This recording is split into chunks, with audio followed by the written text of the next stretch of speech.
প্রিয় দর্শক, গতকালকে সাউথ আফ্রিকা বনাম বাংলাদেশের ম্যাচটি অনুষ্ঠিত হয়। এই গ্রুপ স্টেজের 21 নম্বর ম্যাচে বাংলাদেশ 4 রানে হেরে যায়।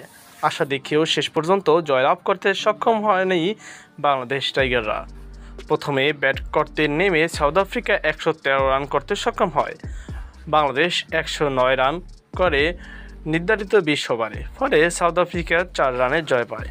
দক্ষিণ আফ্রিকার অধিনায়ক এইডেন মাকরাম যা বলেছেন যে এই ধরনের ফাইনাল ওভার ফিনিশিংয়ের সবাই বেশ নার্ভাস হতে যাচ্ছিল এবং কখনো কখনো আপনি লাইনের উপরে চলে যান এবং কখনো কখনো আপনি না করেন, তবে এটি দুর্দান্ত বিনোদনের জন্য তৈরি করে।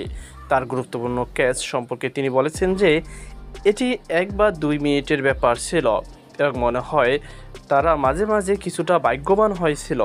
এবং মহারাজের শেষ ওভার বোলিং করার বিষয়ে তিনি বলেছেন যে এটি পরিস্থিতির উপর নির্ভর করে এবং পেসারদের আগে বল করতে হয়েছিল।